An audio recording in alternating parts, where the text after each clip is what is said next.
the national anthem and the invocation.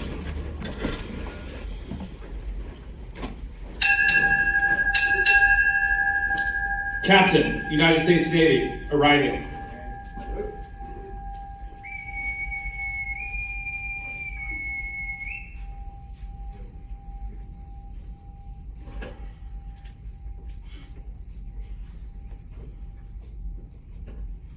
Training Air Wing, go ahead. Training Air Wing 2, arriving.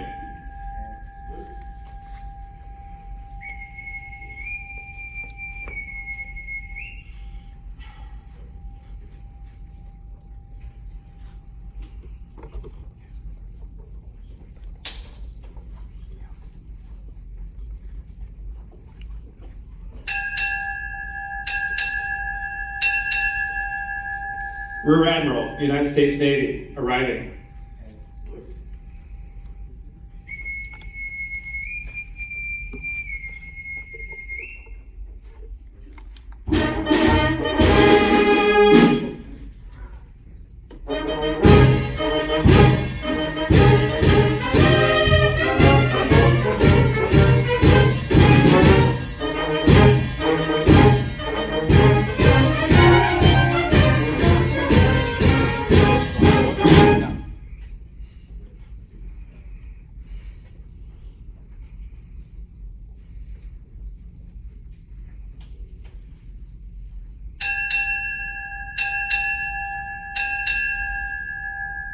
Chief of Naval Air Training, arriving.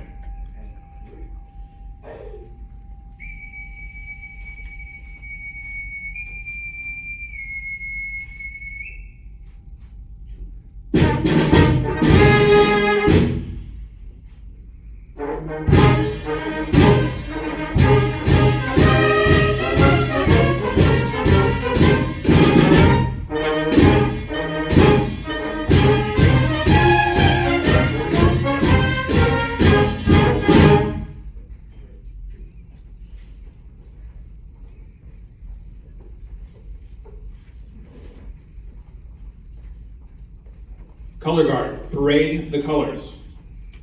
Color Guard, forward. Hut!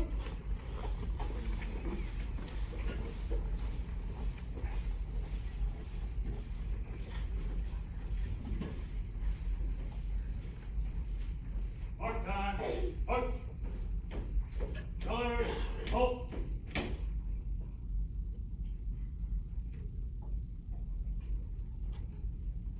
Colors, down there. Hut!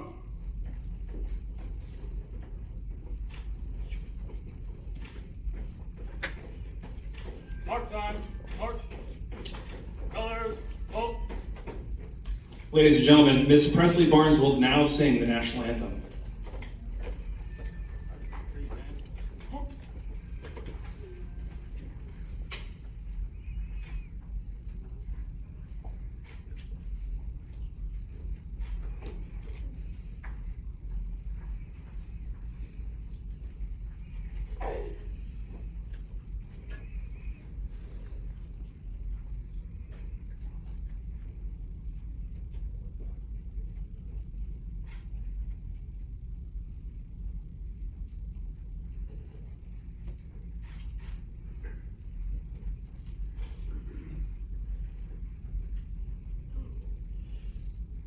Oh, say, can you see by the dawn's early light what so proudly we hailed at the twilight's last gleaming, whose broad stripes and bright stars through the perilous fights o'er the ramparts we watched were so gallantly streaming, and the rockets' bright glare, the bombs bursting in air, gave proof through the night that our flag was still there.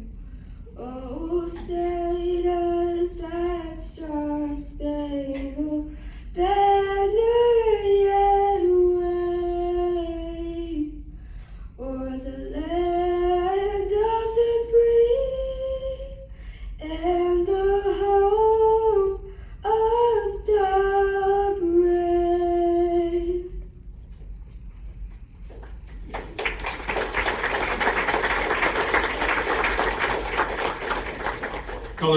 retire the colors. Shoulder. Hook. Colors. Forward. Hook.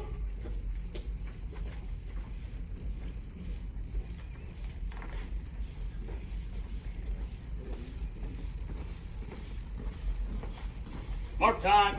Mark. Color guard. Hook. Right. Face. Side boys, post.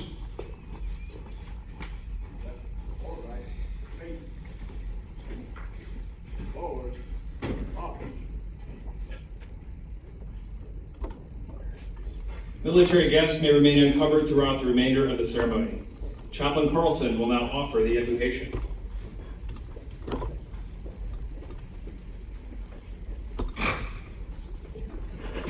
I think we should give Presley another round of applause for that beautiful.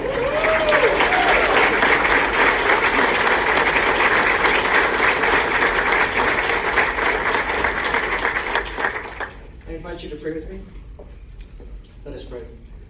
Almighty and eternal God, as we gather here now for this prestigious change of command and retirement ceremony, I want to thank you, O God, for gifting and sustaining the lives of both Captain Barnes and Captain Rybar, two world-class leaders who have thus far served our nation with great honor and integrity. As each man departs this ceremony today to take on new challenges and new opportunities, Captain Barnes in the new season of life of retirement, Captain Rybar as the new commanding officer of Training Air Wing 2. I ask that you would grant each man a special measure of strength, of perseverance, of wisdom, of discernment, that each might experience great success and tremendous fulfillment in their new seasons of life. We are especially grateful, O God, for Captain Barnes and his 26 years of continuous active duty service. As we read in the program about his career, he logged more than 3,000 flight hours as an aviator, flew 59 combat missions, accumulated 570 carrier-arrested landings on 8 aircraft carriers, and is recognized as one of the finest leaders in our Navy. And we are so grateful for his incredible and stellar and illustrious career. And we ask, Lord, that he would be granted fair winds in following seas as he goes into retirement. Let him know the love and gratitude we have for him as he leaves this place. And I pray all of this, Lord, in your most holy and your precious and mighty name. Amen and amen.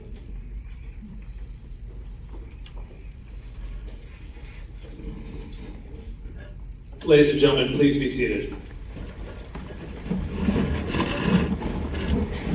The change of command ceremony is a time-honored naval tradition which formally and publicly restates the authority of command. Since the earliest days in naval history, the ceremony has taken place before an assembled company of officers and enlisted personnel to ensure that only authorized officers held command and that all hands were witness to the transfer of total authority, responsibility, and accountability from the current commanding officer to his or her relief.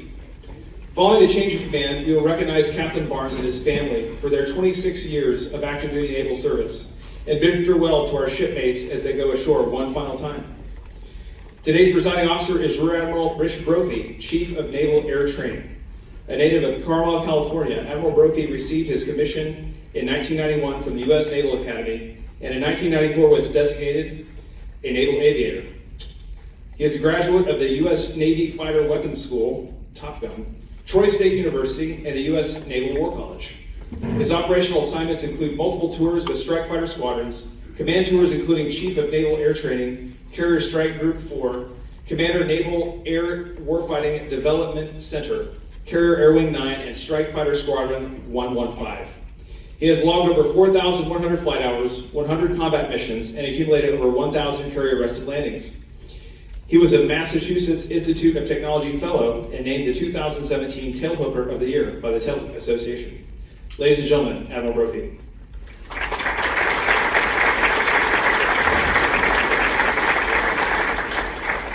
Thank you for that introduction. It sounds like I need to shorten my bio a little bit. Air Fugate, Admiral's Carr, good to see you again, Sir Bucky. Admiral Peck, captains, commanding officers, distinguished guests, and most importantly, friends and family. Good afternoon and welcome to the change of command part of our ceremony. Yesterday, Pancho called me and said, "Hey sir, the intention of today is to keep it relatively short because we got two things going on. Unfortunately, we got 4 speakers and 2 are flag officers. That's a tall order indeed, but I will do my best. I'm certainly grateful for the opportunity to be here today in order to say thank you to Pancho and his family for the remarkable service that they have given to the Navy, not just in this tour, but in their entire career. To his wife, Angel, good to see you again. And daughters, Callie and Presley, well done. You are finally getting your husband and dad back. A command tour is not done alone, and the Navy is profoundly thankful for, quite frankly, your unpaid service to our country. You have my sincere gratitude and admiration for the sacrifices you made as support for him this time. Tours come and tours go, and some are clearly harder than others. Pancho, I venture to say that the Commodore job is likely one of your hardest, and the challenges that pressurize his command during his time frame.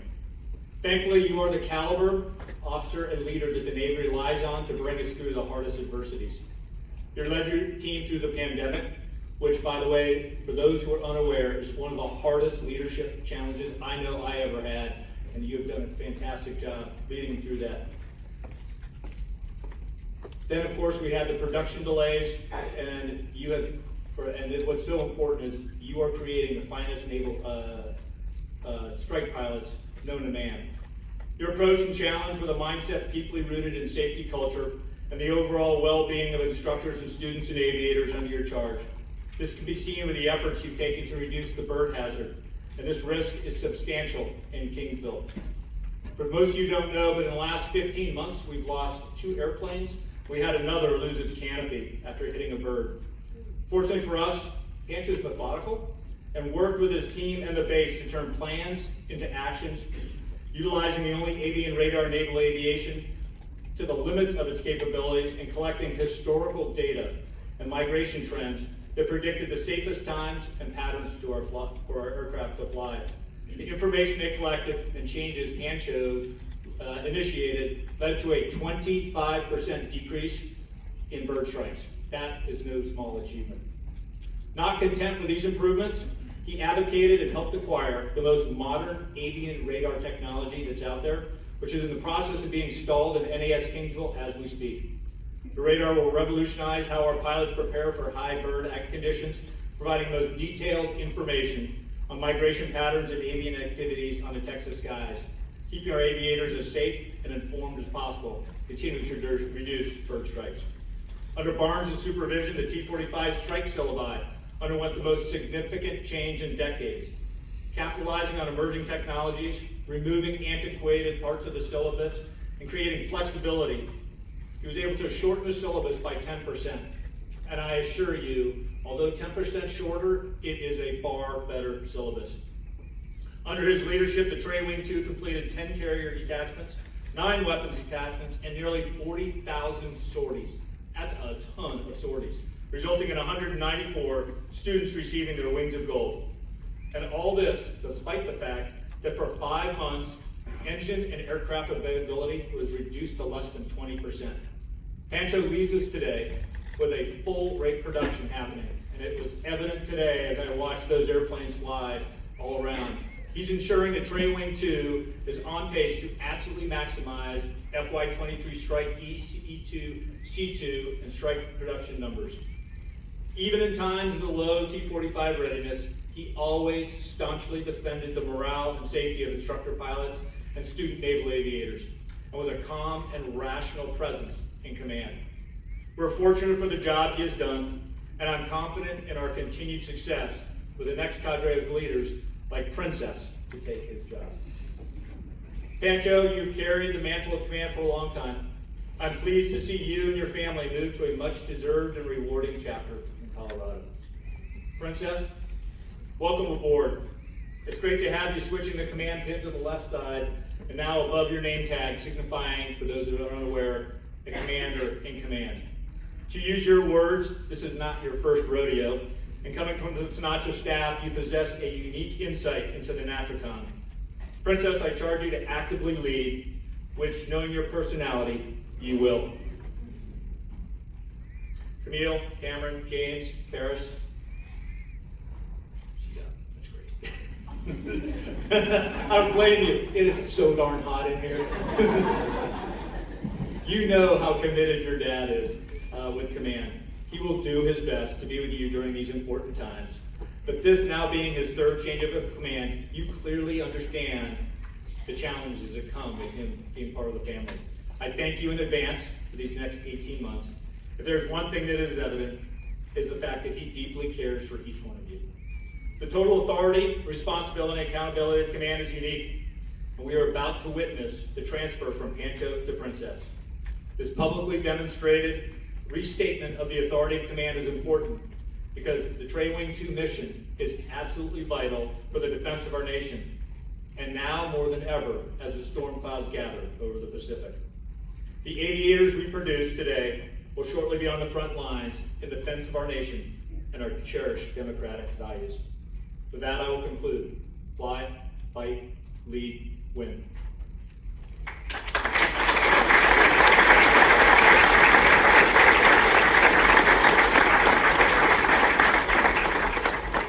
Ladies and gentlemen, we will now execute the reading of the orders.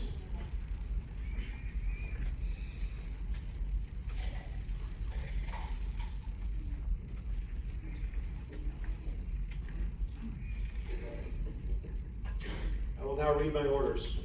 From Chief of Naval Personnel to Captain Raymond F. Barnes, United States Navy, subject Buper's Order number 0416. When directed by reporting senior, detach from duty as Commander, Training Air Wing 2, and be transferred to the retired list.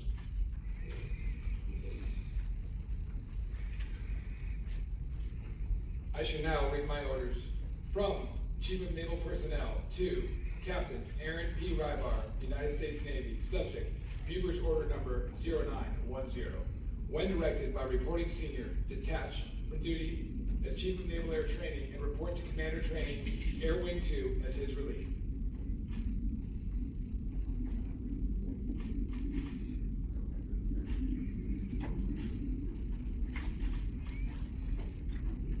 Sir, I've been properly relieved as Commander Training Air Wing 2. Very well.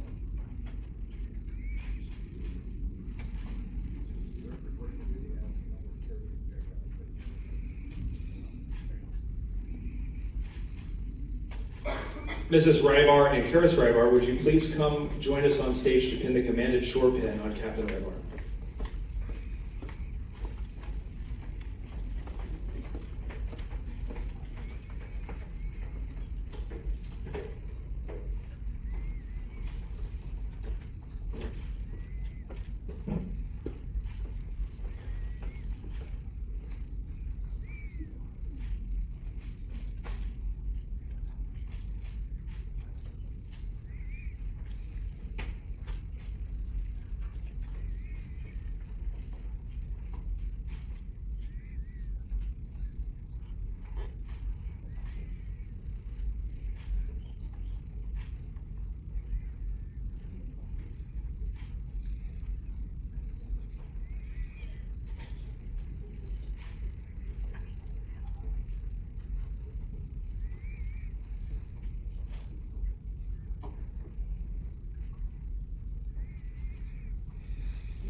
Ladies and gentlemen, Commander Training Air Wing 2, Captain Aaron Rybar.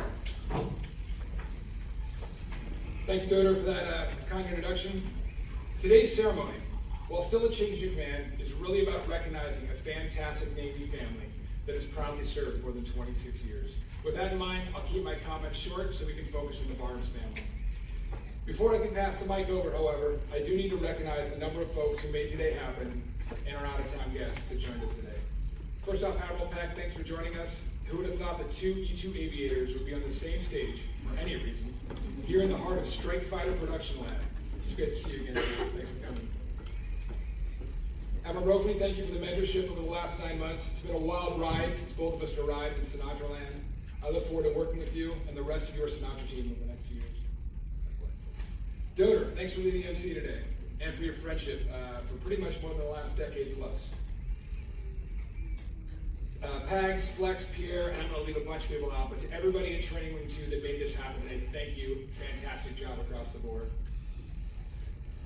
An additional thank you to the Navy Band, and I don't know if Daniel's in here right now, but Daniel at the O Club here in Kingsville supports us so well. Thank you for that, and to everybody on Team Brombaum that supports us so well here at NAS Kingsville. Thank you for all you do to support our mission. I also need to recognize Team Rybar, some local and others who traveled from near and far to celebrate with us today. First off, Admiral Card, Miss Becky, thank you for coming, sir. It seems like yesterday I was sitting right over here out in an LSO truck, just like my guests here were earlier today, on 1-3 left. The phone rang. There were 6 jets sitting right where you all saw it today on 1-3 left, and Admiral Card gave me a call, letting me know I was selected to be his aide, and we were off to Bahrain on a 9-ish month adventure in just a few short days. Military service is filled with highs and lows, but what really makes it worthwhile is the family that you make along the way. I have always felt a part of the Card family from that first tour together, and I look forward to bringing the kids up to Hill Country to visit while we live in South Texas. Thanks for having me. Awesome. To my mom and dad, and Camille's mom, Tony, there will never be enough opportunities to say thank you for all you've done for our military family. We could not have made it through the last 23 years without your love and support. Our children are very lucky to have fantastic grandparents. There are many stories I could share, but we'll save them for the next change of command in a few years.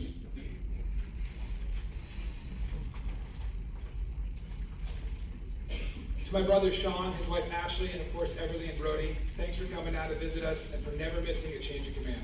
Everly and Brody, you cousins are super excited you're here. And Sean, thanks for always having your phone on and for the many late night calls helping me sort through what feels like a never-ending cycle of more difficult leadership challenges. I appreciate your friendship. Uncle Bill and our new friends, Lisa, our new family, Lisa, Brooke, and Olivia, thanks for coming down from Houston. And Uncle, thanks for your constant hospitality. Kara says she can't wait to play more Taco Cat Goat Cheese Pizza. As long as you let her win. As long as you let her win. Heather and Ann, thanks for coming today and joining us. I know that's neither of your first change of command with the Rybars, and we appreciate your friendship and always being here for life's moments. To our oldest Corpus family member, Dave. Where's Dave? Right there, Dave. Dave, can you believe how big that 1-year-old baby is?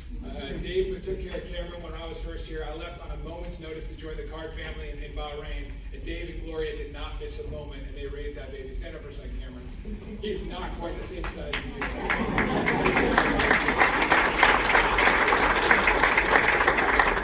All right, to our new extended family, I'm going to make this quick. Sully, the Hadlows, the Garcias, the Valdezes, the Armstrongs, and I know I'm leaving a few out. Thanks for joining us today. It's great to have an opportunity this morning to show up our fantastic mission to our Corpus family. And hopefully we have at least one future Naval Academy student at Eduardo here in the crowd. Eduardo, let's make that happen. You got a lot of boat school graduates over here. We can make that happen. Where you at, Eduardo? Somewhere or somewhere? All right, we're present. All right, Boo Boo, I know Eleanor couldn't make, but the rest of the Dooley clan, thanks for coming down from Dallas to join us. I sell this all the time. It's my third opportunity to lead. I've met a lot of skippers, but the one with the best temperament is here in the room, and that's Captain Retired Ben Dooley. So thanks for coming and joining us today. Another quick shout out to our new Kingsville family. I know Dick Messberger is here, and everybody else I've met in the Kingsville community. Camille and I are super excited to work with everybody here. We have felt really, really welcome to this community, and we are super lucky to have such great support throughout the Kingsville area. I know Brombaum feels the same way, so thanks for joining us today. One last quick shout out in the room over here. Thomas, can you read your hand? Dr. Shepard?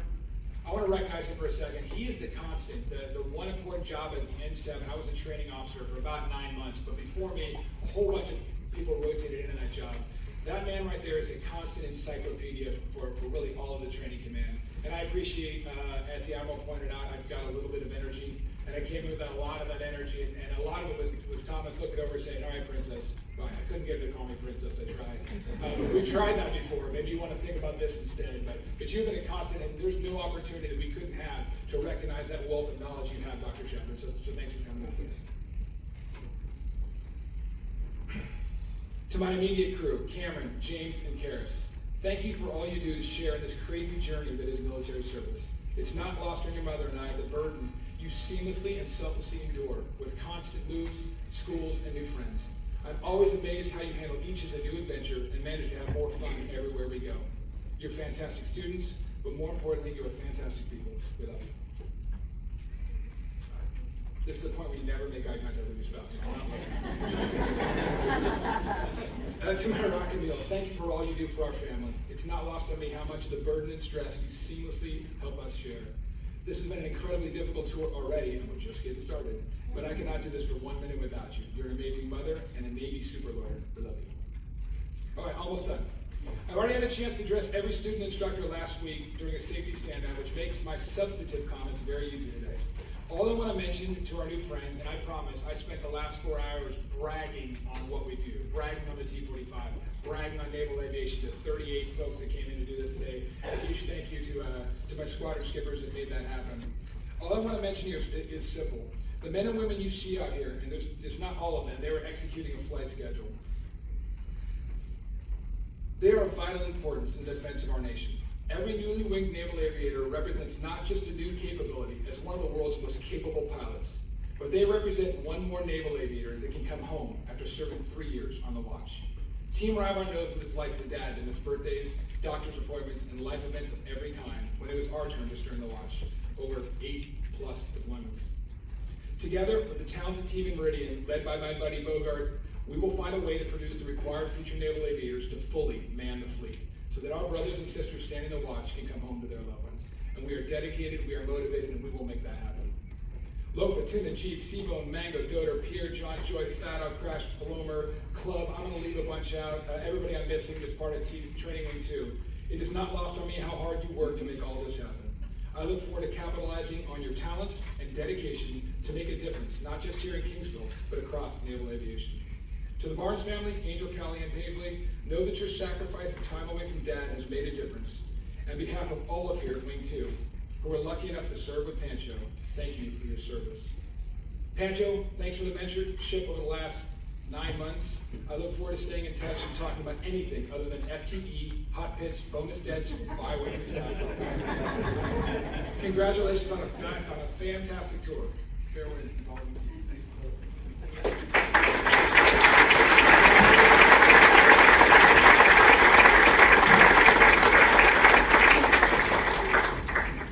Ladies and gentlemen, at this time, we will proceed with the retirement portion of the ceremony.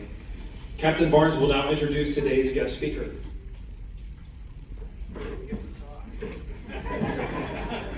Great.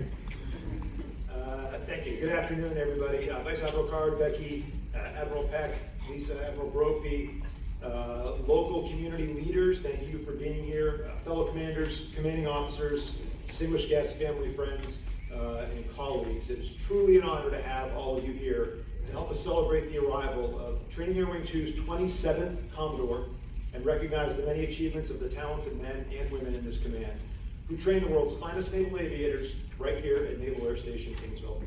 As usual, Club looks spectacular, Brom. Thanks to you and the staff for allowing us to use it today. And thanks from me to Flex, Pags, Pierre, Sid, all the staff that put the time in over the last several months to organize this whole event and put it on. So thank you very much.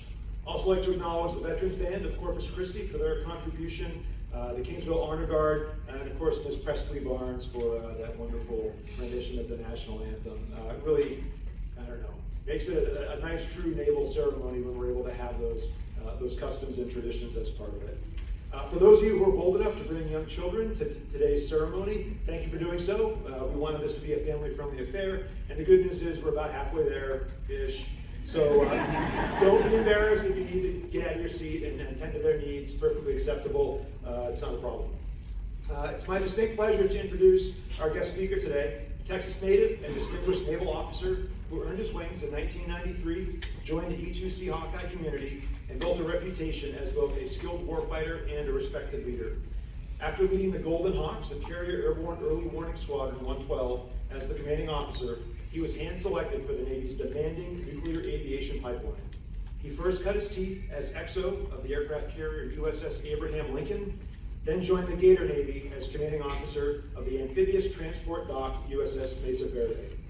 In August of 2018, Admiral Peck took the helm of the aircraft carrier USS John C. Stennis, where I was serving as the operations officer, and together, we took her on a 7-month around-the-world deployment from Bremerton to Norfolk.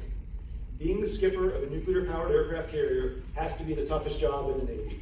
It's no small task to balance the needs of more than 5,000 sailors spread across 19 departments and a carrier air wing, while ensuring that the floating airport you operate navigates safely through the world's oceans and remains ready 24 hours a day to defend itself and deliver overwhelming offensive firepower at a moment's notice. What I respect most about Admiral Peck is that despite shouldering all this responsibility, he trusted me and the rest of his crew to follow his guidance and execute the mission. He empowered us to make decisions, always had our back, and built a team that performed exceptionally well, earning the Battle E, the Jig Dog Ramage Award for the top performing air wing aircraft carrier team and excellence in Navy carrier operations, and the Flatley Memorial Award for carrier air wing safety. He has influenced my leadership style more than any other officer, and I hope that my staff and subordinate commanders felt the same way that I did under Admiral Peck. After concluding his most recent tour as the 69th President of the Board of Inspection and Survey, Admiral Peck is on his way to San Diego, where he will return to the operational fleet as the commander of Expeditionary Strike Group 3. Ladies and gentlemen, it gives me great pleasure to introduce an extraordinary tactician, charismatic leader, and an inspiring mentor, Rear Admiral Randy Peck.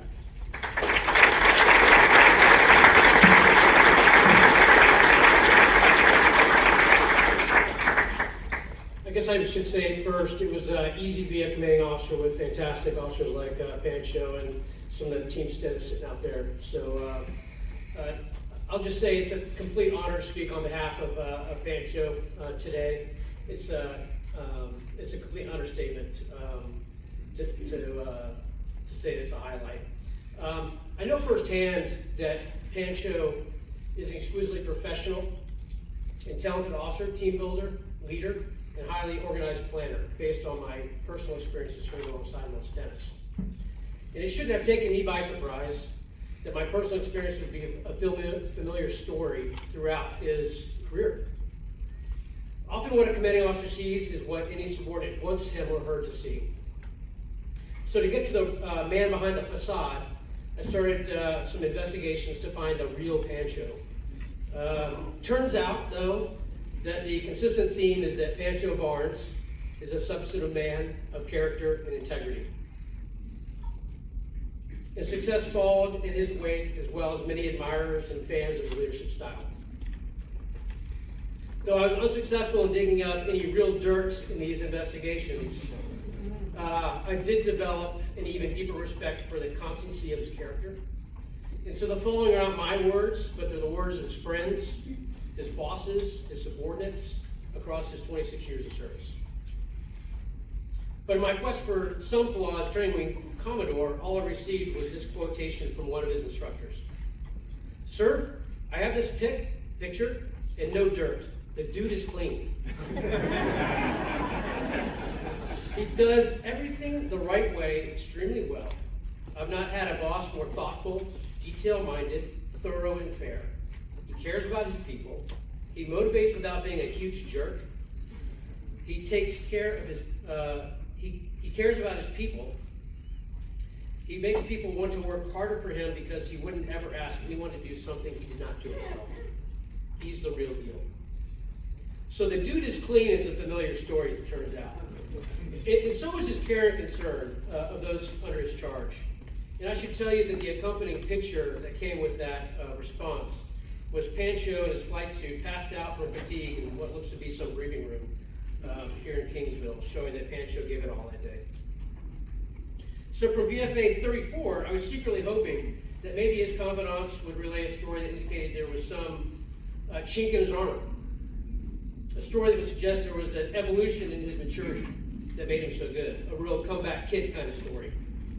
Again, abject failure. My source could only relay that the one thing that always stood out is how much Pancho cares about people and what a good mentor and friend he's been. He says, "I've spoken to a lot of his junior officers when he was a skipper, and they noted the same." Another dead end here.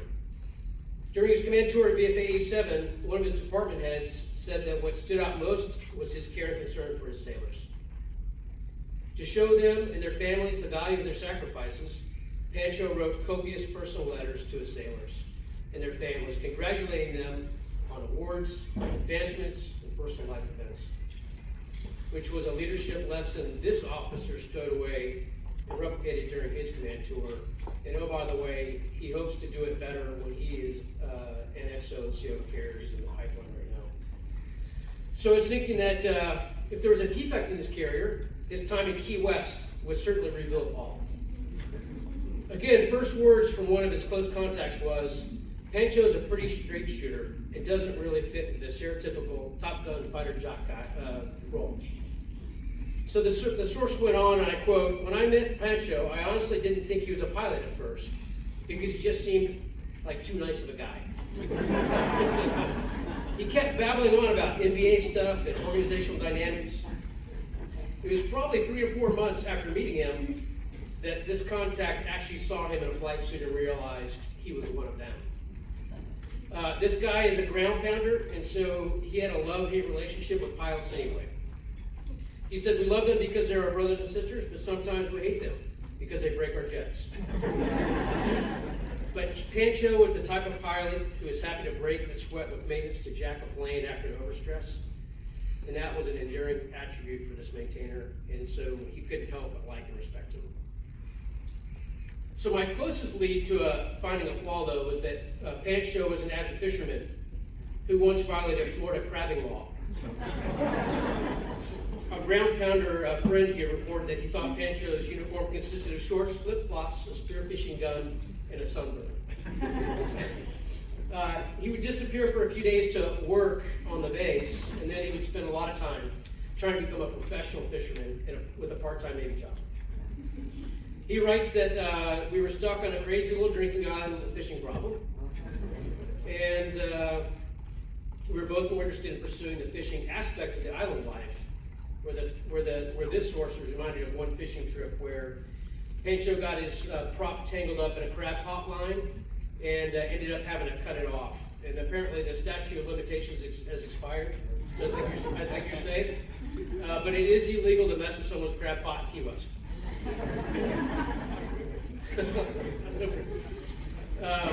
So as the bottom line, he wrote that Pancho and Angel are some of the nicest, best people he knows, and they were blessed to have had them as their friends for a long time. So again, same story here. Nice guy. I received more of the same commendatory comments over Pancho's attributes while he served in Key West as a member of the Operations Directorate of the Joint Interagency Task Force South, known in the Navy as Giant South. It's their job to fight the drug war. The CO writes that Giant South was a new organization, and that Pancho was one of the foundational officers in getting the Navy element established at that organization where he served as a Navy Department head to motivate and train sailors isolated in Key West without much support. He notes that Pancho was an outstanding officer who answered the bell when we lost one of their shipmates, and they had to come together as a cohesive unit and support the memory and the family of the fallen. And he goes on to say that Pancho always supported and developed his people, officer enlisted, Navy and Joint, where he was a respected mentor for Navy junior officers. Not surprisingly, as Battle Watch Captain, he represented the U.S. Coast Guard 2-star Admiral to 19 foreign partners, 5 law enforcement agencies, 4 service components. And he essentially served as a composite warfare commander as an 04, synchronizing the efforts of 25 multinational DoD and interagency ships, aircraft, and submarines to disrupt illicit trafficking across the Western Hemisphere. As CO in Stennis, I would later be the beneficiary of this immense growth and experience opportunity. So the CO goes on to say that based on his demonstrated capabilities as an 05 select, Pancho is appointed as the Joint Operations Center Officer in Charge, which is an 06 billet. No surprise, leading 95 personnel and the 24/7 heartbeat of the whole Giant South illicit trafficking effort. And as he stated that he had no doubts he would go on to Squadron Command and Major Command in Naval Aviation, it was gratifying to see the Navy got things right and put capable leaders in charge. His peers at Giant South fondly remember sharing fish stories with Pancho on the watch floor. and also creating some fish stories of their own. One involved a seriously foggy day and a 55-pound wahoo that couldn't fit in the cooler. Sounds like a fish story. Other memories. True? You true? Okay. Other memories include Pancho recognizing sailors on their advancement and presenting the flags he carried with him while conducting combat missions in Afghanistan. Pancho was a great fisherman and an aggressive command duty officer on the giant South Watchfloor. This Pacific JO remembers him most, however, for being a stand-up leader and earning the trust and affection of those in his charge, leading, succeeding, and caring.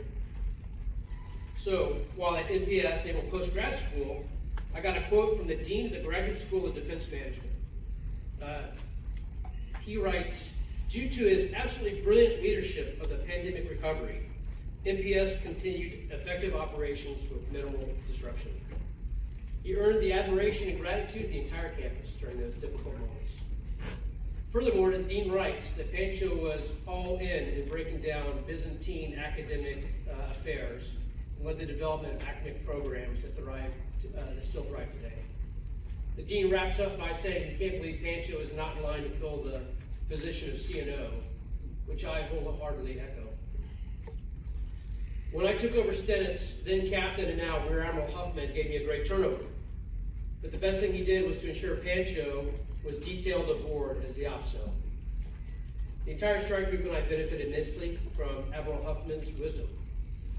So some insights from my perspective as CO. Pancho ran the strike group, hands down. Clearly he had the superior mind, experience, briefing skills, and talent of all the officers in the pool tasked with developing the plans to answer the strike group commander's intent. Pancho and his cabal, who's sitting right over there, the brothers-in-law Bucket and Debo, they ran circles around the strike group staff.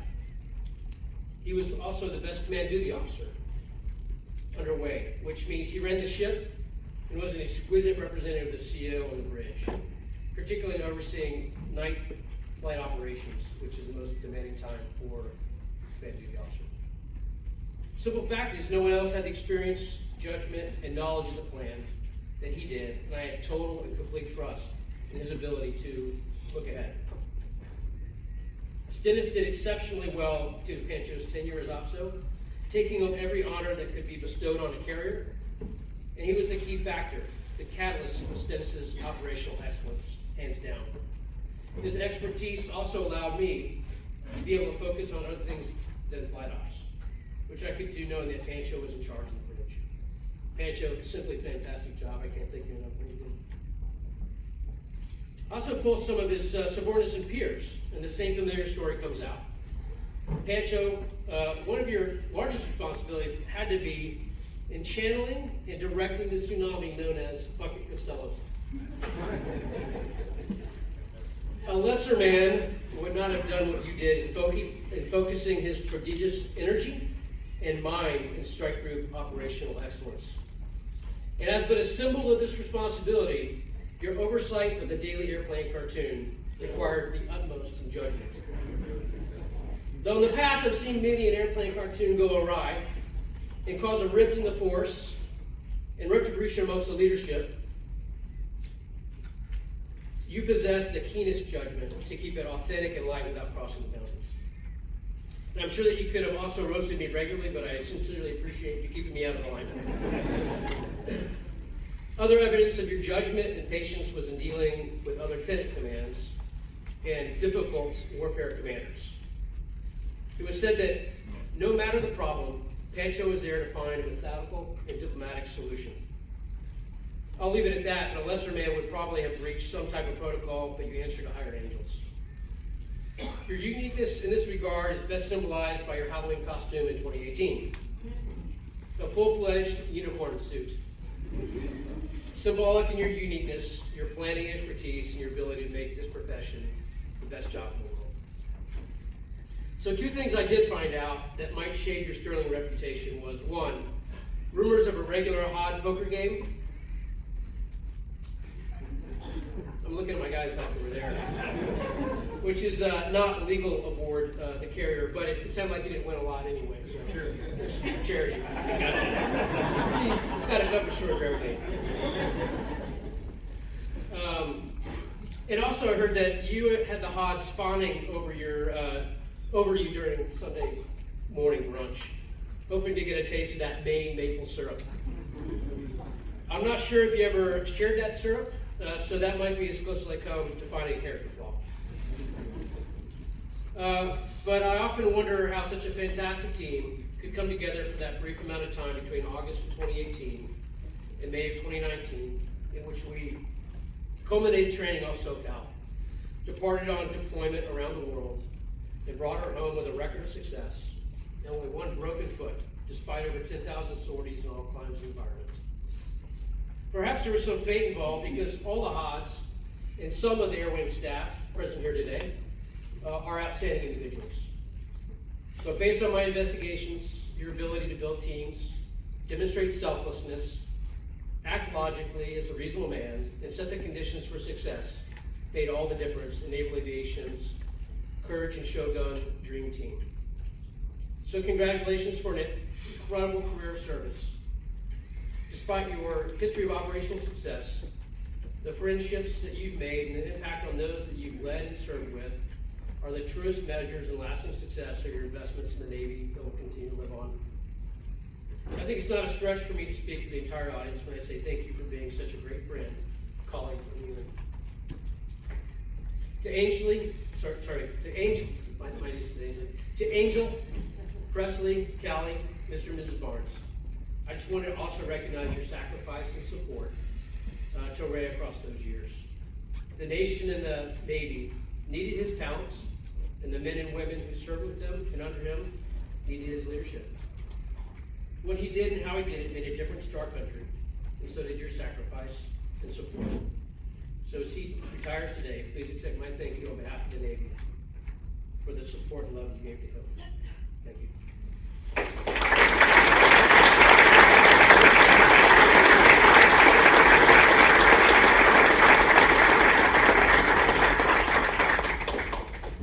Ladies and gentlemen, Captain Raymond Barnes.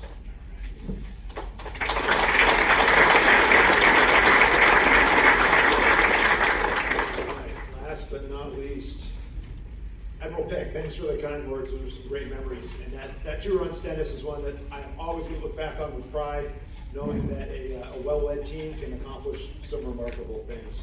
Admiral Brophy, appreciate your words as well. I really hope that the effort we put in here has moved us closer to the outcomes that you and the fleet just so desperately need.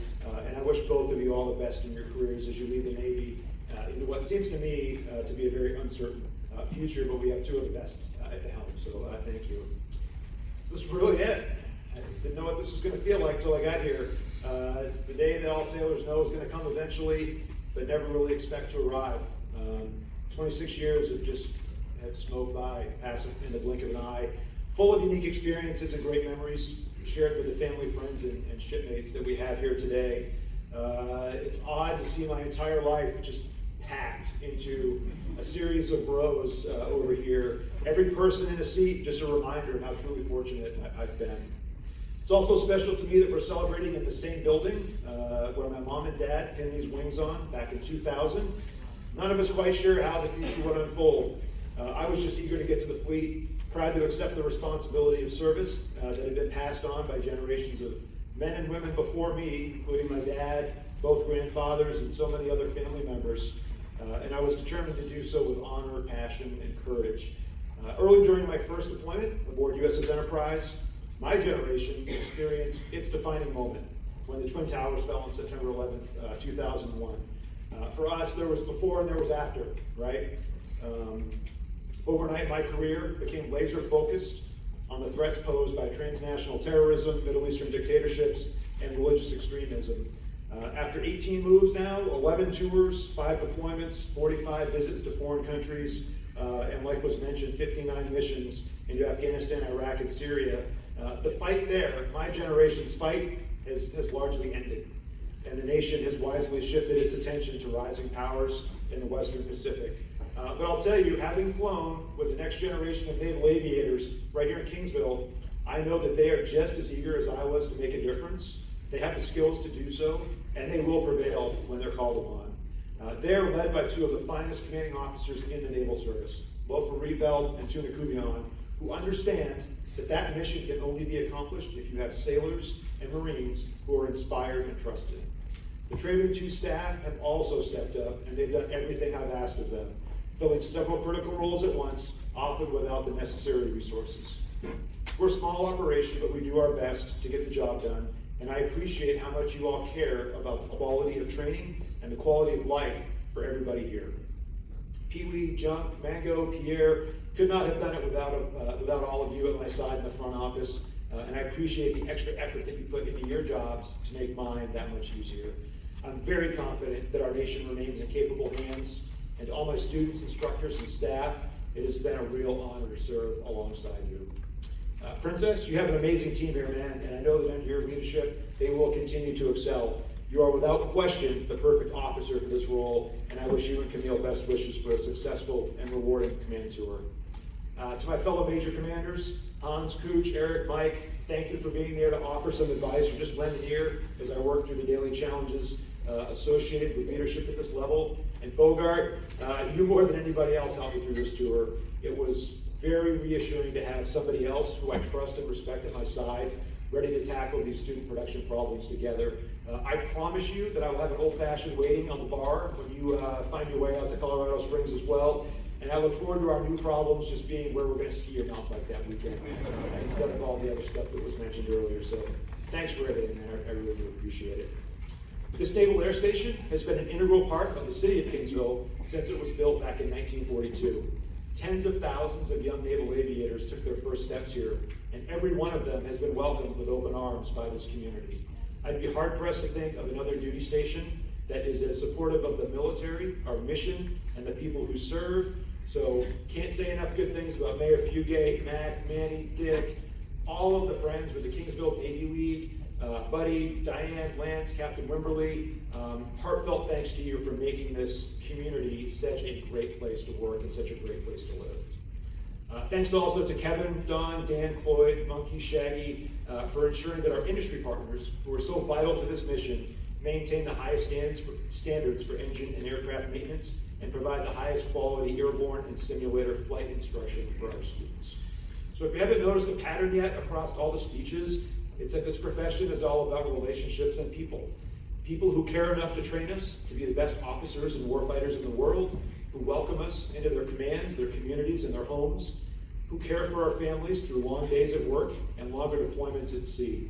I'm honored to have some of those people with us today, men and women from nearly every duty station who shared my desire to serve with honor, passion, and courage, and made my time in the Navy some time well spent. First and foremost, of course, are my parents, who just gave me the best childhood a son could ask for. Lots of freedom to explore the world around me, to try different things, to discover who it was I wanted to be. They were always supportive, making sacrifices so that my brother and I could indulge our interests. I think that one or the other made it to every single cross-country race, every track meet, every band concert, every Boy Scout meeting and camp out, and they both provided me with the encouragement I needed to challenge myself and to improve. They taught me the value of a strong family, of hard work, of trust, of honesty, humility, and respect, and to enjoy what I had instead of spending my life in an endless chase of the things I did. As a dad myself now, I try every day to give my girls the same attention, support, and love that I had as a kid, because I think it makes all the difference in the world. I love you both so much. There was one other family member in the house when I was growing up, 4 years younger, and incredibly smart and talented in ways that I just never was. Chris, I have so many great memories of us together as kids, and as your older brother, I hope I taught you a few things that helped you out along the way. I hope I taught you a few bad habits too, so you can have some fun once in a while. Really proud of the man you've become and the successful career, life, and marriage you've built, and I'm so fortunate to have you in my life, and I will always be there for you, and I love you too. Once I decided that aviation was where I wanted to be, I started looking at colleges that offered flight training. Just so happened that Daniel Webster College was only 2 hours away from home, so after my mom and dad recovered from the sticker shock of the tuition there, off I went to fly airplanes. Over the course of 4 New England winters, I learned the basics of flying, but more importantly, the essentials of good decision making, icing, fog, slushy runways, thunderstorms, mountain turbulence, you name the hazard, I flew through it. And the wisdom I gained from those early lessons really helped a lot when I started flight training with the Navy. And my best friend from my college days, Kedrick, is here with us today. We learned to fly together at that school. In fact, we were crew partners together our senior year, taking the Mooney M20J into Boston Logan, Washington National, and up to Montreal just prior to our commercial check rides. Ked has an accomplished career now as a corporate pilot, and I hope as my life slows down a little bit, we can find more time for our families to get together. It means a lot to me that you're here. After joining the Navy, started off like most of my peers in the T-34 and then the T-45 right here in Kingsville with BT-22, and then ultimately the FA-18 Hornet. Newman, where's Newman? There you are, hiding in the back. Newman, I think you and I go back the furthest, and it's great to have you and Maria here today. The best 3 years of my career were in the FA-50 during that time, without question.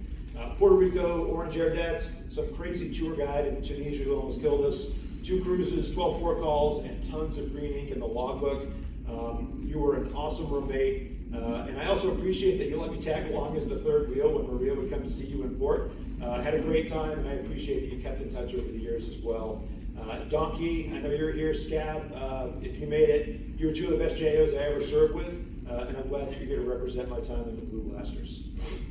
2 of my former COs are in the audience. I think you've met one of them, Admiral Peck, seated right here, and the second is Captain Bob Allen up front for my time down at GIAF South. One of the finest intelligence officers I have ever worked with. Bob's greatest lesson to me was how to lead an organization through crisis, following the tragic death by suicide of one of our junior officers. The concern that he showed for the well-being and emotional health of his sailors was genuine, and his compassionate support for the family of the deceased officer underscored to me what it really means to be a servant leader. Thanks so much for coming today. It's also great to see our old friends from San Diego, Sherry, Alyssa, Will, Victor, Wani. It's been a while, and it warms my heart to see you here today. We also have a few neighbors from the Conch Republic days, Sandy, Tracy, and Jay. Our new friends, Art, James, Amy, and Eleanor, who traveled down from Houston. A wonderful family we met during our command tour with the war party. And Dave Stein, fellow aviator who graciously opened his beautiful home, his fishing boat, and his wine cellar to a bunch of rowdy fighter pilots during a jet down to the Keys. We're still looking forward to a return trip, and I can't wait to log a few hours of TBM time with you. I really appreciate your career advice at a time when I needed it. I can't say enough good things about the support that you gave us. Matt, I appreciate you driving down from Fort Worth to support us as well. And before you ask, no, I have not reconsidered coming over to Southwest. Last and finally, there are 3 friends here today from my time with Admiral Peck on the Stennis. Dave Bergeson, solidly the 2nd finest intelligence officer that I've worked with, who opened his home to me during that 2 years that I was geobadging on board and really made me feel like a part of his family. Debo Bowens, whose reputation precedes him, I know. He spent some time down here in Kingsville as an IP, and he's been gone for like 10 years, and he still knows more people than I do as a Commodore. So I don't know what you did, but obviously you made an impact. And then finally, Bucket Costello, my Strico. He's the one that convinced me to wear the unicorn pajamas into the Admiral's brief in the morning. And if you want, it's actually true, there is proof. It's actually in the program, if you turn to the photos. There's a great picture under the unicorn outfit. I think Bucket's in the TED outfit, and our navigator is in a gator costume. So that was a fun morning. Fellas, I laughed harder and shared more great times with the 3 of you than anybody else on that tour. So thanks for your friendship and your support. Never would have thought that a ship's company tour would be so rich and rewarding. All right, the most important people I need to thank and not make eye contact with are in the 3 front chairs right here. My wife Angel and our daughters Presley and Callie. Though honestly, I'm a little worried about what she has planned because she showed up today with a huge numerical advantage in family members. I think it's 12 to 4. So I'll choose my words before they chase me out of here with pitchforks. I'll come back to you in a second. Dan, Sheila, Connie, Brett, all of you who have supported me over the years, thank you so much for welcoming me into your family and really making me feel at home. All right, back to Angel. For 18 years, you've been the wife I needed, and the mom the girls needed, so I could be the officer the Navy needed. The demands placed on a Navy family are tough, even in peacetime, but in war they are almost unimaginable. We who sail in gray ships and fly from their decks do so because in no small measure we enjoy what we do. The days may be long, but there's simply no feeling like catapulting off the front end of a ship to enjoy 90 minutes of freedom above the clouds, away from all the responsibilities that we know will be waiting for us when we return. Spouses just don't have that luxury. Every hour of their day is consumed as they shoulder the burden of being two parents and deal with an endless stream of domestic disasters. Thankfully, they don't do so alone and have one another for support and for encouragement. Angel, you have comforted spouses as their husbands flew in combat, helped expectant mothers prepare for the births of their first child, opened our home to the parents of one of our recovering sailors, and planned more homecomings, halfway dinners, hails, farewells, baby showers, parties than anybody else I know, always selflessly, out of love and concern for those who needed your advice, your kindness, and your strength. It's important for you to know that your service has touched just as many lives as mine, and I'm proud that we did it as a team. I'm so fortunate that you said yes when I asked you to move with me to San Diego without a ring so many years ago and to share in my adventures and build a life together, a life that I just wouldn't change one bit. So you're an amazing woman, and I love you so much. Presley and Callie, you both grew up in the Navy. You don't know any different, and you've already sacrificed more than you realize. I know it's hard to move so often, to leave your friends behind, to start over again in new schools, but we're finally there. We're at the end, okay? You're both so smart, you're funny, you're talented, and you are incredibly resilient. Your mom and I are very proud of you and love you more than you'll ever know. Angel, Presley, Callie, as a final reminder of your service to the nation, I'd like to present each of you with an American flag flown above the town square in Lexington, Massachusetts, where the first shots of the Revolutionary War were fired on April 19, 1775. For nearly 250 years, sacrifices have been necessary to preserve the freedoms that we all cherish, and I never want you to forget that you did your part. Thank you all for being here today and for the support you've given to me and my family over the years. It's been an honor to serve you and to serve this great nation. Admiral, I stand ready to go ashore.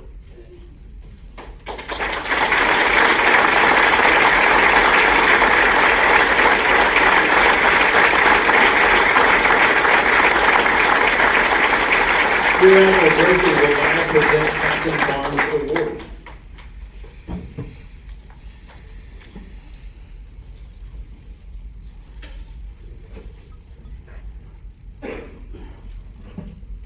Attention to award. The President of the United States takes pleasure in presenting the Legion of Merit Award, Gold Star in lieu of the second award, to Captain Raymond F. Barnes, Jr., United States Navy, for services as set forth in the following citation. For exceptional, meritorious conduct in the performance of outstanding service as Commander, Training Air Wing 2 from July 2021 to June 2023.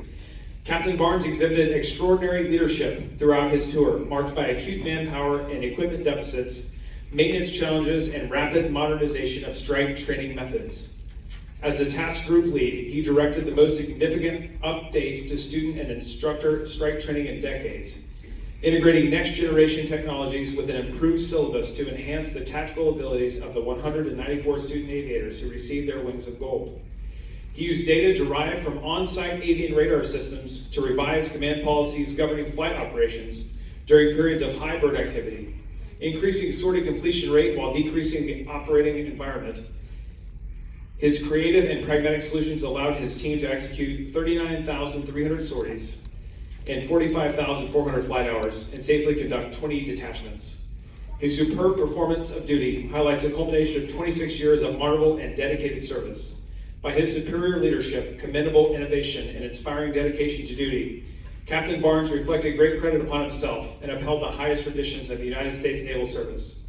For the President, signed K.R. Whitesell, Vice Admiral, United States Navy, Commander, Naval Air Forces.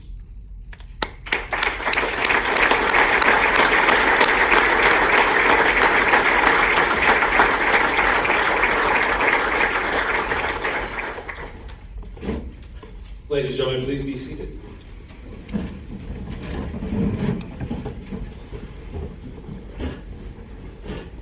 Rear Admiral Brophy will now present Captain Barnes with presidential and gubernatorial certificates from the states of Maine and Texas for his honorable service to this nation and an honorary commissioning as an admiral in the Texas Navy.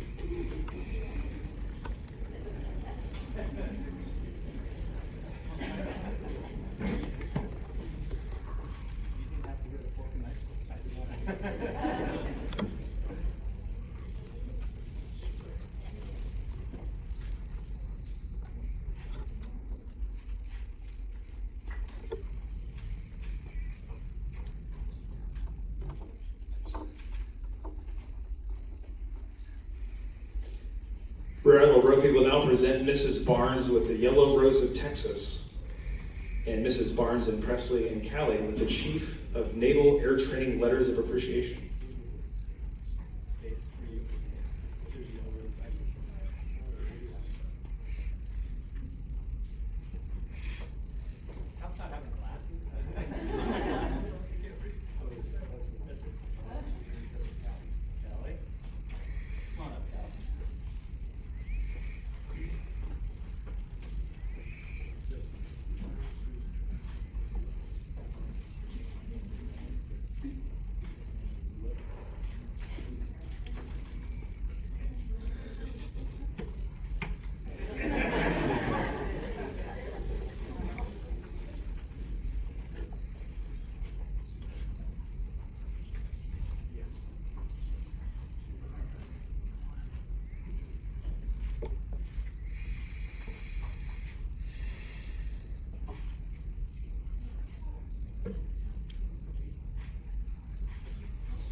While they're taking pictures, I can read the Certificate of Appreciation from the United States Navy to Angel Barnes. By the authority vested in me, it is a pleasure to express the grateful appreciation of the United States Navy to you for your unselfish, patriotic, and devoted service during your husband's military career.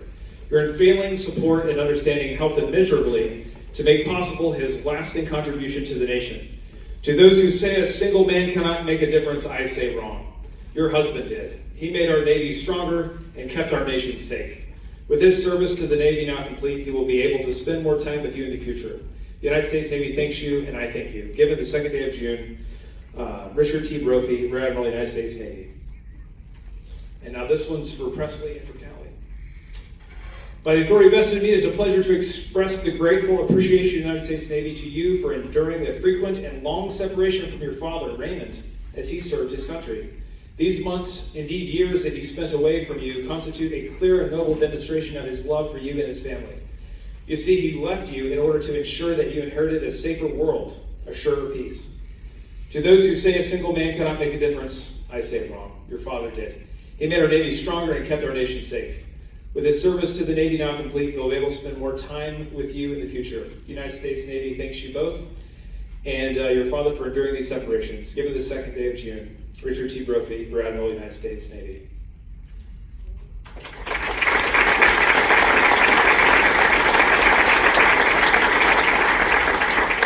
Finally, we invite representatives from the city of Kingsville to the podium for a special presentation.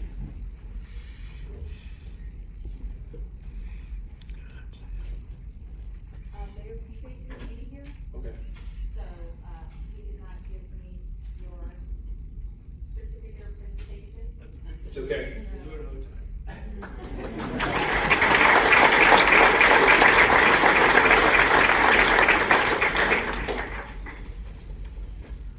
Post the side boys. Aye, sir. Side boys. Attention.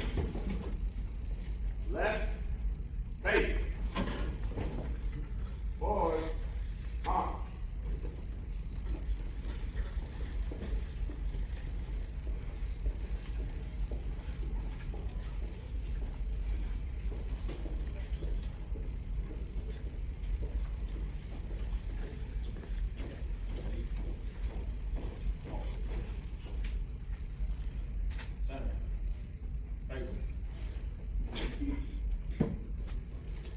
will now read the watch. For 26 years, this sailor has stood the watch. While some of us lay about our bunks at night, this sailor stood the watch. While others of us were attending schools, this sailor stood the watch. Even before many of us were born, this shipmate stood the watch. As our families watched the storm clouds of war brewing on the horizon of history, he stood the watch. Many times he would cast an eye ashore and see his family standing there, needing his guidance and a hand to hold during hard times. But he knew he must stay because he had the watch. For 26 years he stood the watch so that we and our fellow countrymen could sleep soundly in safety, knowing that a trusted sailor had the watch. Today we are here to say, shipmate, the watch stands relieved. Relieved by those you have trained, guided, and led. Shipmate, you stand relieved. We have the watch. Boatswain, stand by the pike to side. Shipmate and the family are going ashore.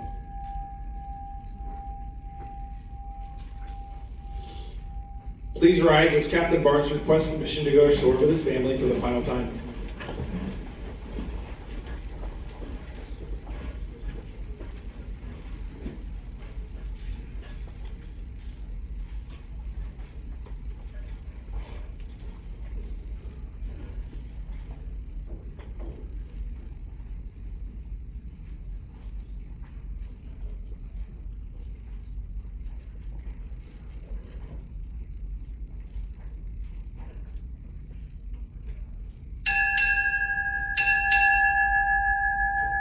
Captain, United States Navy, retired, and family departing. And salute.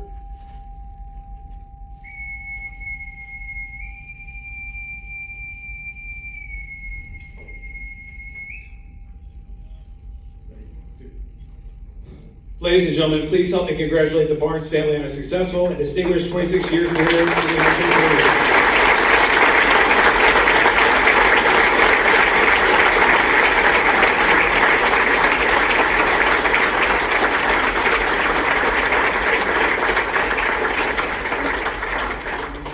Captain Barnes, United States Navy, retired, requests his guests and family stay back for a group photo op, for a brief photo op.